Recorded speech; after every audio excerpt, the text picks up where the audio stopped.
I'm Lisa K. Donner, along with Andrew Moran, Jeff Charles, James Psyched, and Sarah Cowgill. And this is the Conservative Five, Liberty Nation's online TV news program. On today's episode, Preppy, primed, and psyched. Ammo madness. Where's all the ammo gone? Joe Biden's imposter syndrome. The president has been known to say some strange things, and now we may know why. Excuse me, Freudian slip. Millennials are beginning to matter. We'll talk about the emerging basement dwellers and why they're important to the upcoming election. And we'll play around in our kicker segment, political worst-case scenarios. Sometimes we just need a good laugh, folks. And for our member zone only subscribers, Obama's Preppy birthday bash goes belly up.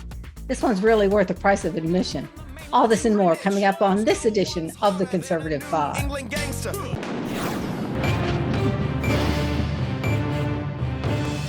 There's a whole lot of stockpiling going on of arms out there and nary a round to shoot at a tin can. Americans aren't practicing this perishable skill for fear that they won't be able to replace their rounds with new ones. The national ammo shortage is cutting the legs out from under local and state police forces. Liberty Nation has spoken with some cops this week, and they report their fellow officers may well have little, if any, extra ammo available with which to train.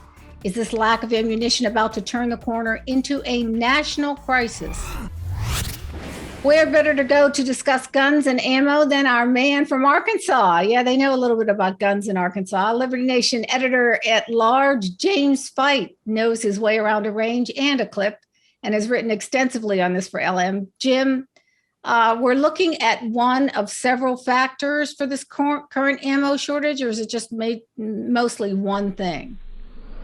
Well, the beginning of the shortage was, I guess, what you call a perfect storm of several factors. Everything from an issue with the raw materials to COVID shutdowns, so production just stopped, and magically that happened at the exact same time that everybody in the country freaked out, including 9 million new gun owners, and wanted to buy guns and ammo. You know, Jeff, I was wondering how much can we attribute this ammo shortage to the fact that there's so many first-time buyers out there, and when they're buying a gun, they're likely to buy some rounds? I mean, it seems like that would be a very significant contributor. I mean, especially with the pandemic shutdowns, like Jim said, and also with the riots that were happening. People were going out and buying guns, and you know, you're not going to buy guns and not put bullets in them. So yeah, I mean, I would think that would be a very significant contributor. Andrew, do you think that the fact that more Democrats are buying guns is going to make this nation safer? Sorry, that was a little facetious question, but go ahead. Yeah, I don't think they would know how to operate a gun. They'd probably be too terrified of it, But I think this is just part of the broader shortages occurring throughout the United States. I've been writing about this since early last spring, how as James alluded to, a perfect storm. There's so many products across the U.S. economy that are scarce right now. You have alcohol, ammo, coffee, and even American workers, if you want to dive deeper into it. So I think overall, the U.S. has yet to dodge a bullet when it comes to the increasing number of shortages. Oh, that was so clever. Yeah. I guess he had to take a shot at trying to be funny. People were losing their minds about toilet paper. People were selling hand sanitizer, on eBay for 50 times the original price. People are ridiculously fear-oriented. It's like they thrive on being scared. It drives me nuts, drives me crazy. Jim, did you find, that it's really the people that are buying up the ammo, like they're buying up toilet paper, or it's the federal government, or a little bit of both? Well, the biggest problem at this point is panic buying, and there's kind of a catch-22 there. I mean, if you're going to shoot, you need to train. If you're going to train, you need to buy ammo. It's all about finding that happy medium where you get enough that you can actually shoot, but you're not buying every single round to hit the shelf, whether you're going to shoot it or not. I was kind of flipped out the other week because I went with my favorite range partner, and our range is the NRA range here in Virginia. And they said, "I'm sorry, we don't have any 38s." And I'm thinking, the NRA is out of ammo? That's hello. But That's scary. the higher prices for things like copper and steel and all the other raw materials that go into producing these bullets, that's going to be the major factor where you're not going to have a growing number of supply into the market. At the same time, the skyrocketing prices for ammunition is going to drive these producers to ramp up output. One of the companies that produces ammo, one of the largest companies, I think it's Vista in the United States, they announced that they're going to increase production to satisfy this demand. But I'll say one thing though, as a plug from last year when Scott Cosenza hosted John McAfee on the Uprising. He said that Americans need to stockpile on peanut butter, raisins, and Glock 17s. And guess what? There's a shortage of peanut butter, there's a shortage of raisins, and now there's a shortage of weaponry. So that guy was right. And there's a shortage of John McAfee too. Yeah, that's correct. Well, it's easier. I mean, Sorry, I'm sorry. Can we not link all of this to people not wanting to work too?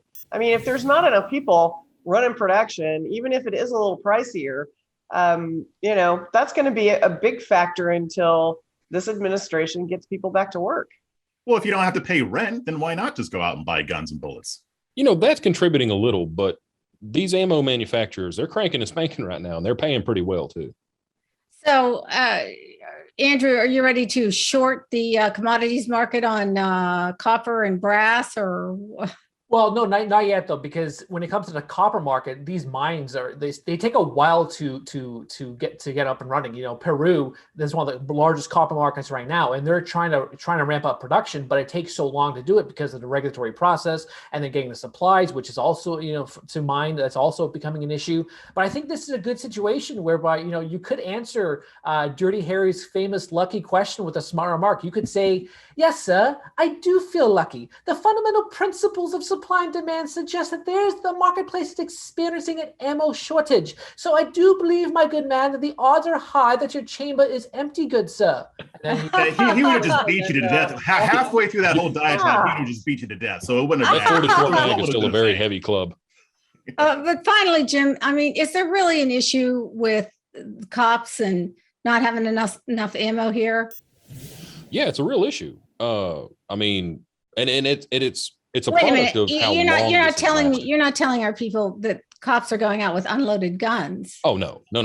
What are you saying then? Let's be clear. What I'm saying is, when there's an ammo shortage, if you're going to carry, whether you're a cop or civilian, you have three options. You can either carry fewer rounds, you can go out less often, or you can skip training. It's I wonder if interesting. this is going to lead to, though, using, changing up the components of these bullets. Maybe, James can allude to talk about this, but, could they use fewer supplies to produce, let's say, a bullet made out of copper? Because how expensive it is and how hard it is to come by. Could you just, reduce that, but then would reduce the efficacy of the ammunition? Not really, without making it less effective. You've got to be able to withstand the chamber pressures inside the firearm. There's a lot of physics behind why bullets are built the way they are. Interesting. All right. Well, thanks, panel. I must say that I'm one that has not stocked up on ammunition, and I probably should have. I kind of go out on the range, shoot them all, and call it a day. But anyway, stay safe and calm, America.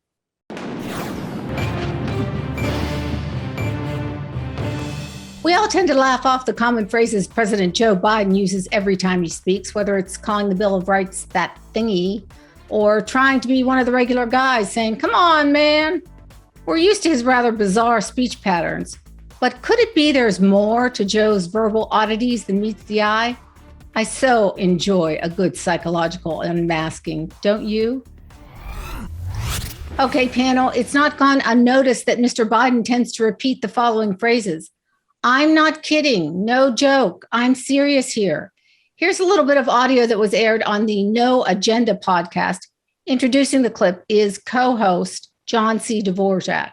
Let's take a listen for a moment. I do have a setup that I got to mention. Nothing on this medley was repeated. So when Biden says not a joke, he actually said it twice, which he did a couple of times, by the way. And many times he says something three times.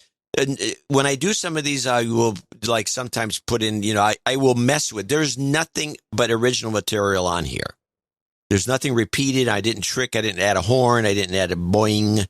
This is straight up. So I just wanted to make that clear. So here we go. But all kidding aside, those of you who travel abroad, not a joke. I'm serious, heads of state. I give you my word as a Biden.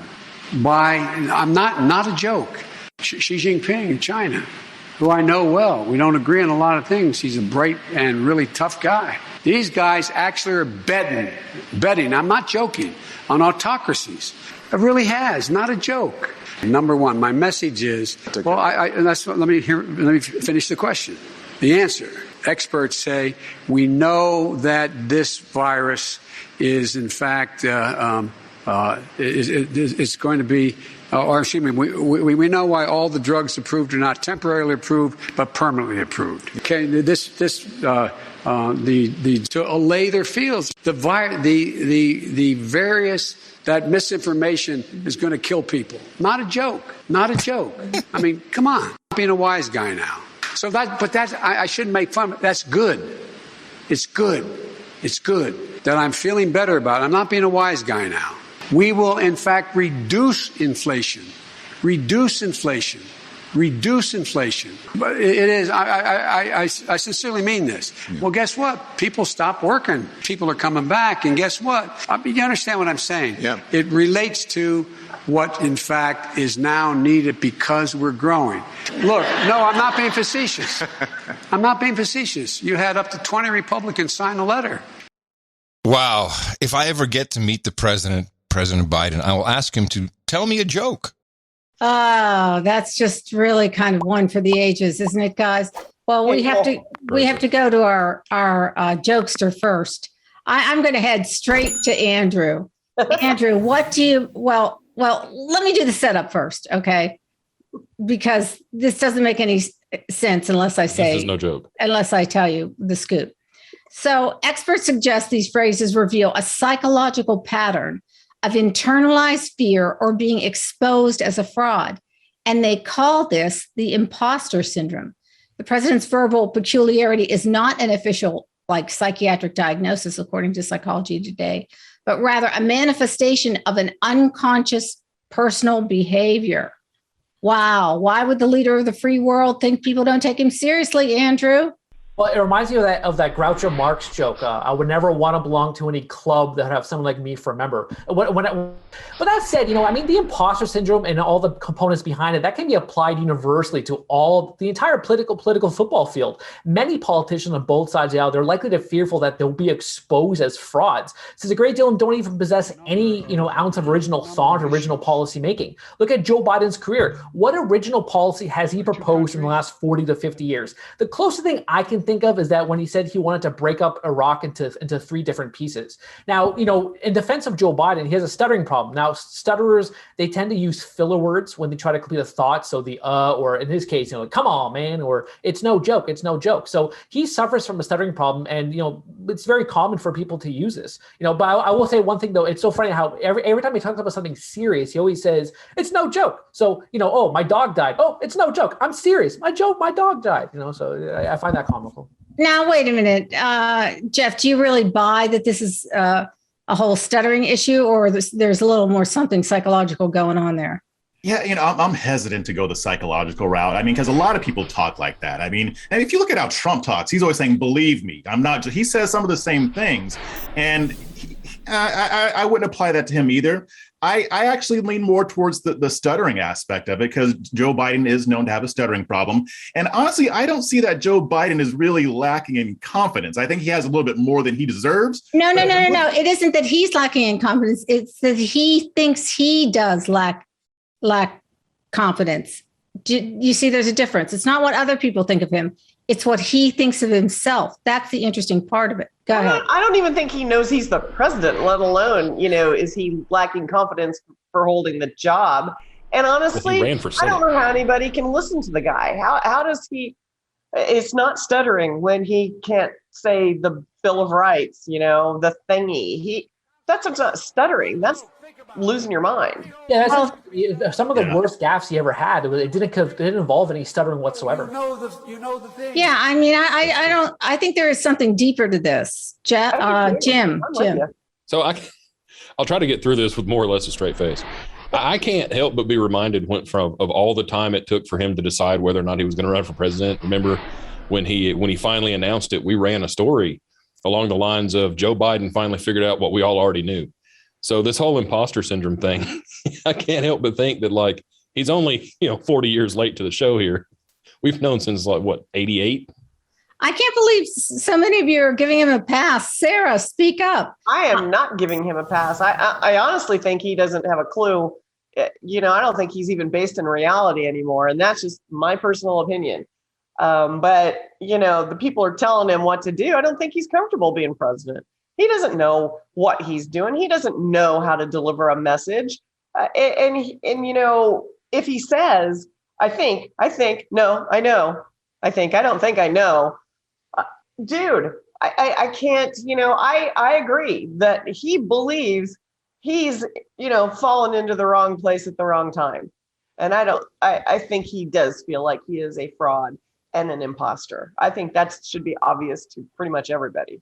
I think that what comes out of people's mouth is indicative of often what they think of themselves. And I think it's worth exploring when the person does it repeatedly and he's the president of the United States. I mean, he's the freaking president. Who you got street creds here, buddy. So why do you have to just keep pounding it over and over and over and over? See, since you're talking about Freud, he was the one who actually had an imposter syndrome. He admitted it. He said that he didn't deserve nearly as much attention from all of his work that he gained throughout the world. So he suffered from that too. So, but at least he admitted it. But also, I would add that his comment pretty much summarized the entire basis of U.S. politics and perhaps even this administration, because he wrote in his book, which is a great introduction to psychoanalysis, and I read about it. I read it in high school. It's called The General Introduction to Psychoanalysis. He said that from error to error, one discovers the entire truth. So from every president, you go from error to error or president to president, you discover that all these people are just frauds and crooks. Oh, deep thoughts, Jeff. Go ahead. Well, I mean, and I would say, here's the thing. The reason why I lean more towards it being a cognitive issue or stuttering more than confidence is because you don't run for president a billion times like he has and not have a level of confidence in yourself. And I said, I don't think his confidence is well placed, but he's run for office. He thinks he can do these things. This has been a problem for 48 years. He has lied about everything. And if you're telling me he's a politician, they all lie.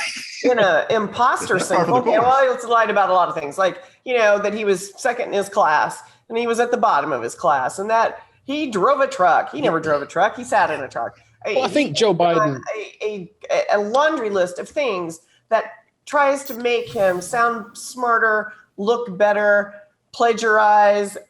He's like the worst person for taking credit for things he doesn't do. And if you can't tell me, or if you tell me that's not imposter fraud, then you're not looking deep enough. I'm with you, girlfriend. Jim. Whatever issues Biden suffers from, cognitive decline, the stutter that we all know about, imposter syndrome, and however those have changed over the years, from the very beginning of his political career, and I would assume before that, Joe Biden has suffered from a desperate need to be relevant. And I think that's what drives most of his untruths. I agree. And I think, again, this isn't cognitive. This isn't disability related. This is psychologically related. And thank you. Imposter syndrome, Jim. Right. And thank you for those deep thoughts from Freud, Andrew. Anyway, folks, that's enough Biden malarkey for one day. I'm hoping, no joke here, that you literally have a great day.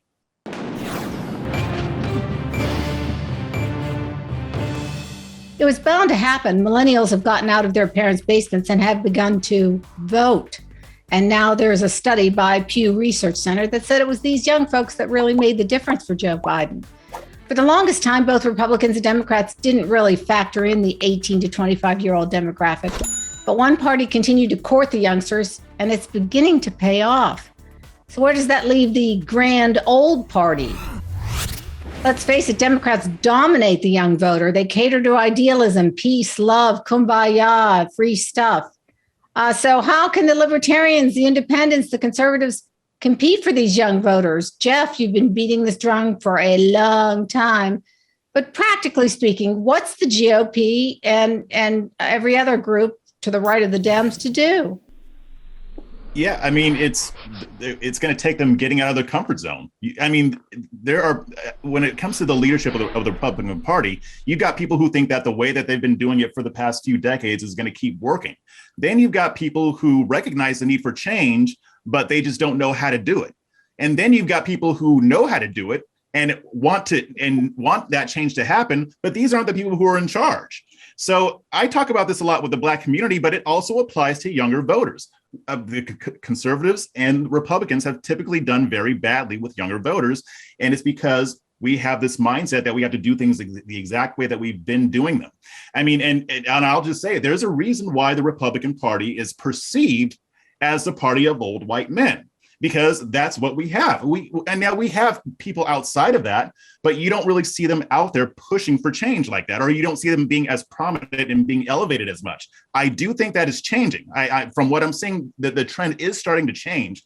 I wish it would change quicker, but frankly, Republicans have to stop being afraid of doing what the Democrats are doing. Democrats are not afraid to go into uncharted territory and try to win over voters that don't typically vote for them. We have to start thinking more long term. I've got to ask the question, does some of it have to do with the old Winston Churchill line, people are younger and tend to be more liberal, and as they age and they start to pay taxes, et cetera, they get to be more conservative. What do you guys think? Yeah, I've written about that in my pieces of why young people are so attracted to socialism. And one of my conclusions was that eventually as they get older, when they start paying taxes, when they have children, when they have to work the bone, and they see all these public servants profit from the fruits of their labor, that's when they'll start having more conservative principles. And also, as a note, that's actually a John Adams quote. I didn't know that until I wrote that article, but John Adams said something similar to that. So, and then I guess Winston Churchill took that from John Adams. Sarah, are we just going to say what we should do is what the Republicans need to do is push for legalization of marijuana, and then everybody will become a Republican? You're a long time in the Republican world. Tell us. Well, we just need something to call ours. Everything we do looks like, and I'm not even a Republican, but everything that conservatives try to do tends to sound like tamping down on freedoms. And I know that is a broad generalization, big brushstroke, but it sells well, and it sells well with young people. And I mean, for God's sakes, come out and say, let's legalize marijuana. You'd have a whole bunch of people paying attention, and you need people to pay attention. I made a big joke 2 years ago.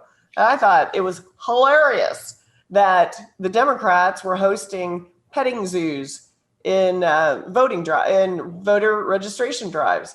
They had free ice cream, and they had little animals that you could come pet, and you just sign up and be registered to vote. And hundreds of people showed up to do that.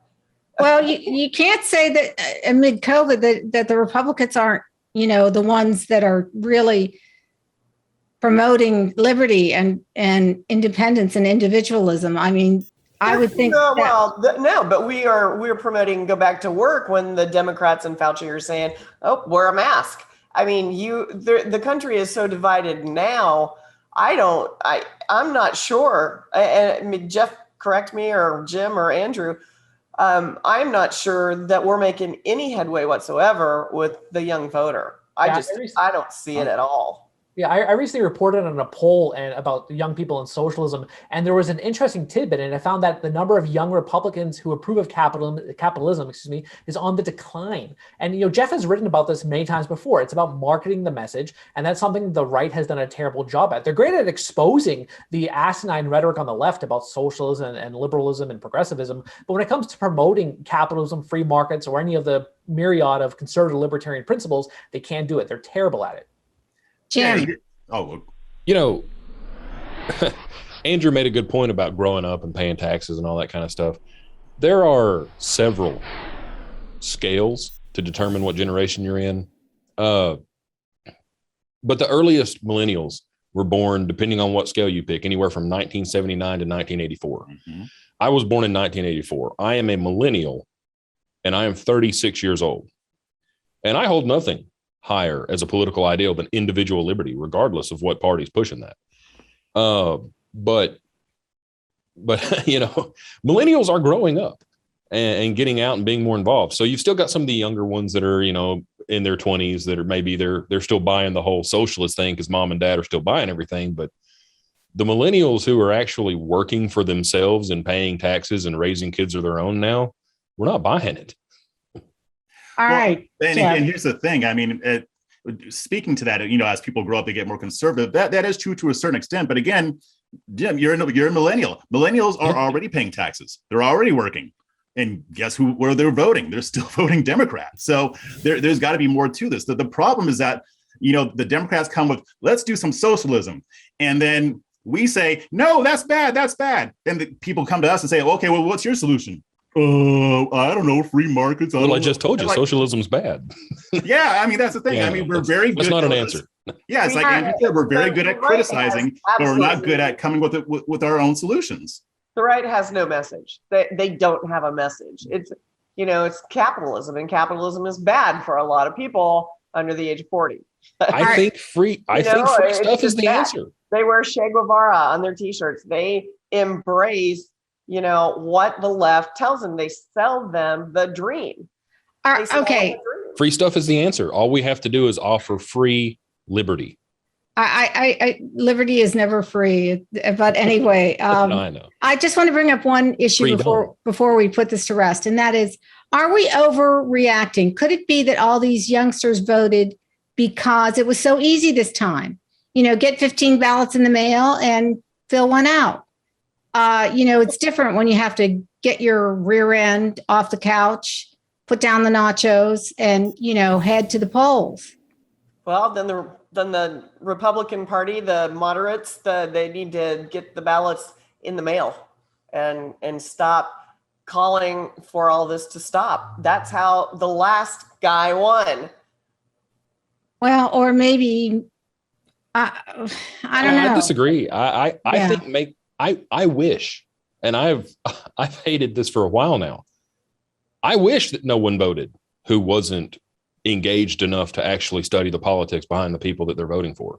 I wish there were no party line voters, and I wish there were no what the heck, it's easy, I'll vote. I think culture. This is a massive responsibility. I was saying culture plays a big part of it. I think it was Andrew Breitbart who said that culture is a downstream from politics. And when you see Hollywood, big tech, all these celebrities endorse, leftist propaganda, then how can the young people form their own mind? If they think that, I don't know, Ben Stiller, first thing that came to my mind, it says, oh yeah, socialism is great, or I love government, then what they're going to think? They think, oh, this guy's great, so now I think socialism is fantastic. Here's one thing I'll add to that, though. I mean, I got to push back a little bit because, yes, the left does have control over those institutions. But if you look at polling on every major issue, like defunding the police and mask mandates, vaccine mandates, the American people, including millennials and young people, are not on board with it. So I do think that it does eventually still come down to messaging. We are not persuading people, and the Democrats, they are. This is a great opportunity going to waste for sure. Well, we all agree conservatives need to attract the young voter, but none of us can agree on exactly how to do that. So if you have an idea, audience, let us know in the comments section of Liberty Nation's YouTube page, Facebook, or even Twitter. Thanks so much, panel.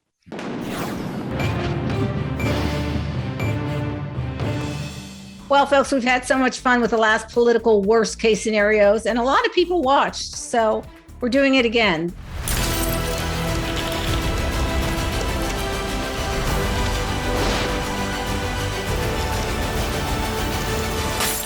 This game allows the panel to choose the best option for survival or sanity.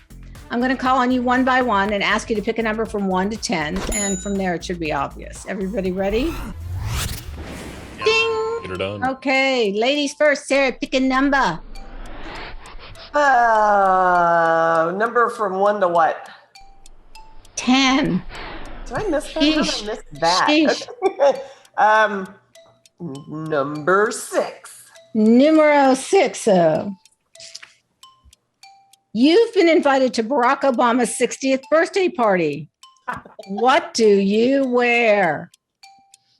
I think I'm gonna wear something flashy. I'm gonna make that overly white, opaque, pristine house the backdrop of bright red spandex with maybe some feathers and a hell of a lot of makeup and some really maybe thigh-high yellow boots.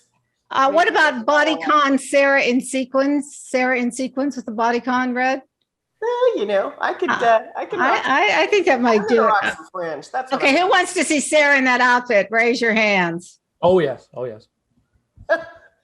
All right. In that environment That was specifically. not swift enough response. Jeff was just thinking about it for a long time there. I don't know. I got We're distracted. gonna have many dreams tonight now, Sarah. All right, you're up next, Andrew. Pick a number. That. What? That's French for 7. Oh, 7. Canadian. Sorry, I took Spanish in high school.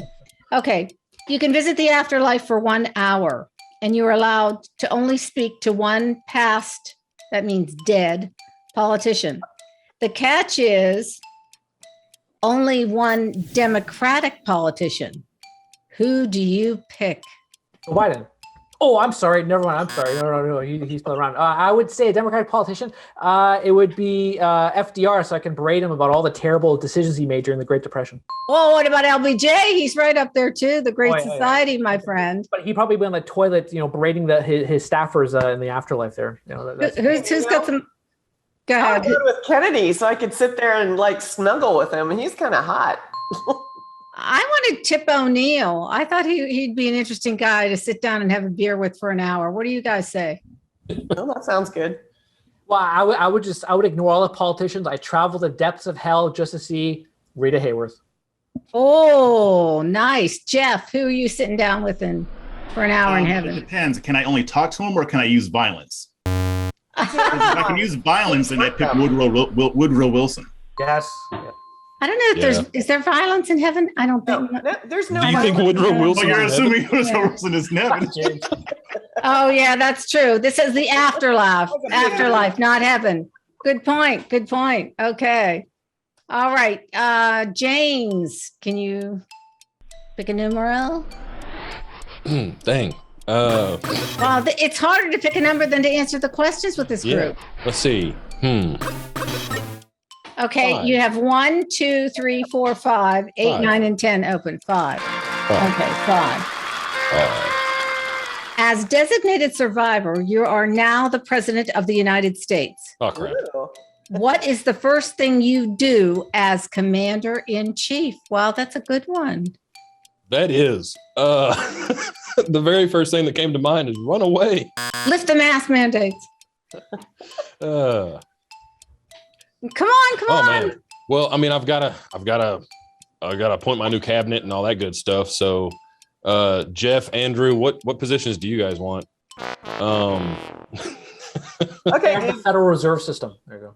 Yeah, I would just whack something. I would start whacking things that don't matter anymore, and nobody can tell you not to because there's no cabinet to get rid of you. So start whacking. Oh, that's a good point. It is a good time for deregulation You just by executive order. act like Biden and do 176 different, executive orders. Andrew, what would you all do? Democrats have to live in California.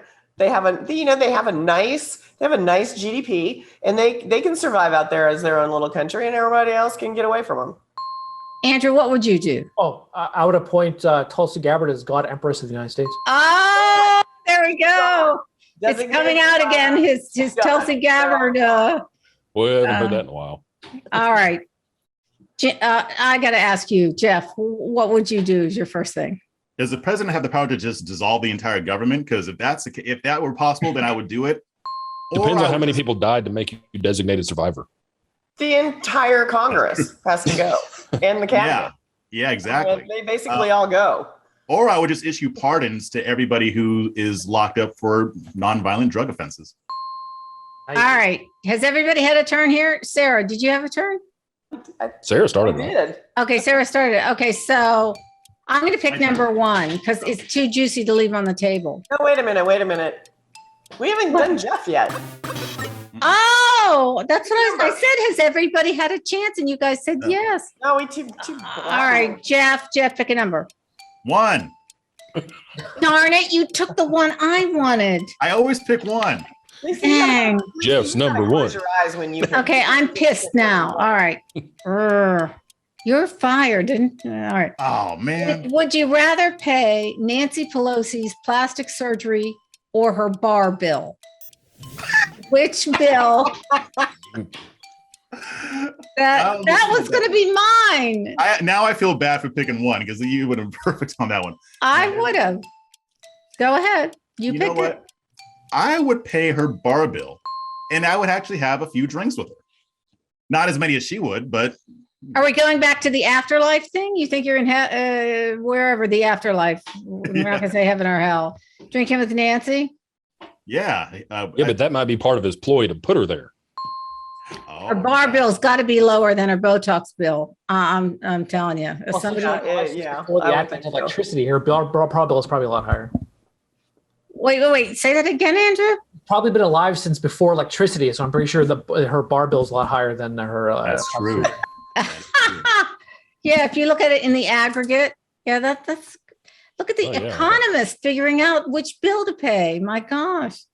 All right. Somebody then, since he took mine, just pick a number for me and I'll try to answer it. Pick number 3, Lisa. I'll be number 3, as in the Three Stooges. You are in charge of renaming the Russell Senate building. What do you come up with? I would name it the Alice Roosevelt Longworth building because she was so sardonic and so sassy. She reminds me so much of our Sarah Cowgill. I think we need to have one good female political person. And even though she was never elected to anything, I've been reading a fascinating book about her, 700 pages on Alice Roosevelt Longworth. But really, what a fascinating political life she lived. So even though her husband has the other building, the Longworth, now you guys know where the Longworth building comes from. It comes from Nick Longworth, who was the Speaker of the House in the, I think, 1925. Anyway, giving you probably way too much history, and it's not funny anymore. This wasn't supposed to be an educational segment. All right. I'll shut up. All right, now one for extra measure. Andrew, I'm going to let you go. I'm sorry, this is where the press briefings are held? No, it's one of the 3 Senate office buildings. No, Russell is the Senate office building, I believe, and Longworth is the House office building. Okay, so I guess you just name it after one of the 1984 buildings. So I guess Ministry of Truth. Ha! All right, go ahead. I'm going to ask you. Anybody can take this one. Number 9. Donald Trump is reelected in 2024 and is hiring a press secretary. He asks you to step up. Do you, Jeff? God, no. Jeff? I worked for a politician. Wimps. No, I worked for a politician who, by the time I got done briefing. Jim, my man. Jim says yes. Are you kidding me? Sean Spicer. Everybody knows Sean Spicer, but on Twitter, Sean Spicier. The parody account was my absolute favorite thing about the Trump administration. That was really good. That's me as the press secretary, I'm telling you. All right, well, we gave a bonus question.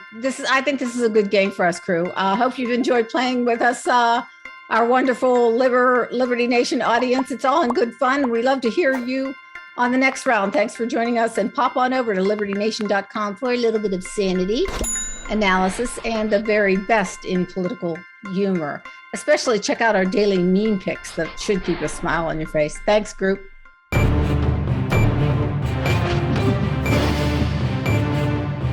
That's it for our Conservative 5 panel today. Check out our other C5 shows and segments on your favorite video platform, YouTube, Vimeo, Rumble. We're on them all. As well, Liberty Nation has its own Roku channel where you can see all of our TV productions. Thanks so much for tuning in. And remember, surf on over to libertynation.com. For Frank Diorio, our editor and post coordinator, and our executive producer, Sarah Cowgill, I'm Lisa K. Donner, editor-in-chief. This has been a production of libertynation.com, conservative news where truth matters.